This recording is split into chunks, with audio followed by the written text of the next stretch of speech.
प्रिय बंधुओं, देश में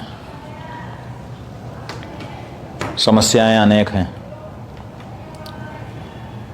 कुछ समस्याएं हमारे जीवन से सीधे जुड़ी हुई होती हैं और कुछ प्रत्यक्ष तो नहीं जुड़ी होती हैं, लेकिन अप्रत्यक्ष उनका भी बड़ा प्रभाव होता है।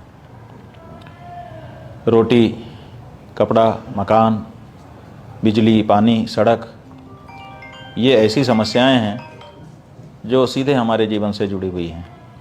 इसलिए हम इनके बारे में ज़्यादा चिंतित रहते हैं। लेकिन ये समस्याएं हमारे जीवन में आती क्यों हैं, इसके बारे में हम कम विचार करते हैं और इसीलिए हमको समझ में नहीं आता है कि ये समस्याएं हमारे जीवन में क्यों आ गई। असल में हमारे द्वारा प्रत्यक्ष अप्रत्यक्ष किसी भी रूप में अगर कोई पाप या दोष होता है तो उसका परिणाम भी हमको इसी रूप में भोगना पड़ता है। संसाधनों की हमारे सामने कमी हो जाती है। ऐसी ही एक घटना जो अपने देश में निरंतर हो रही है वह है गौ माता की हत्या। गौ हत्या का जो पाप हमको आपको लग रहा है वो इसीलिए हमें दुखी बना रहा है। हम जब चुनाव होता है तो बड़े उत्साह के साथ किसी न किसी नेता को अपना वोट देते हैं और देखिए गजब की बात, हमारा ही वोट लेकर के हमारे ही हृदय का, आस्था का केंद्र रहने वाली हमारी गौ माता को कहीं न कहीं ये सरकारें ही लाइसेंस दे करके हत्या करवाती हैं और उनके मांस को बिक्री करने का अवसर देती हैं। मतलब हमारा ही वोट लेकर के हमारी ही माँ को मारा जाता है।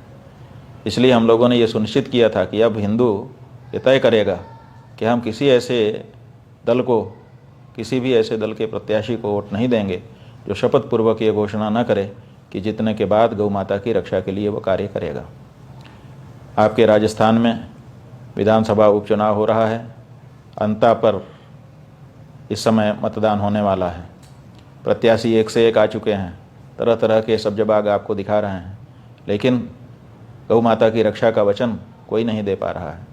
इसका मतलब है कि वो चाहते हैं कि जैसे 78 वर्षों से, आज़ादी के बाद से अभी तक गौ माता की हत्या होती आई वैसे होती रहे।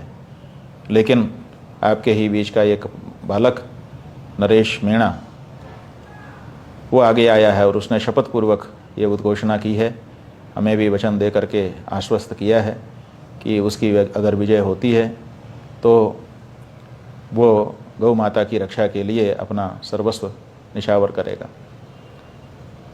हमने गौ माता की रक्षा के लिए नरोत्तम पारीक जी नाम के एक सज्जन को वहाँ पर गौ माता की रक्षा के लिए नामांकन करवाया था।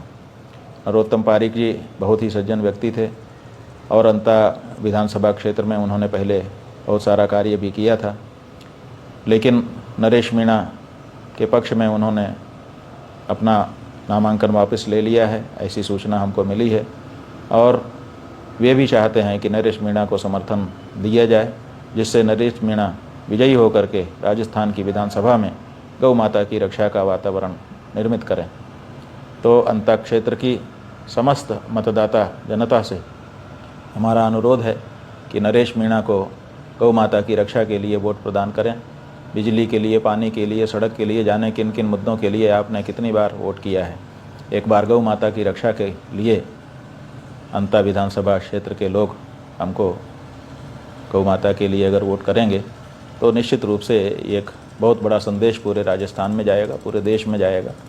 और गौ माता की रक्षा के लिए सरकारें जो अभी बिल्कुल उपेक्षा का भाव रखती हैं वो विचार करने के लिए मजबूर हो जाएंगी। इनका जो चुनाव चिन्ह है वो गन्ना और किसान बताया गया है। गन्ना किसान के चिन्ह पर बटन दबा करके नरेश मीणा जी को गौ माता की रक्षा के लिए आप लोग विजयी बनाएं, ऐसा हमारा अभिप्राय है।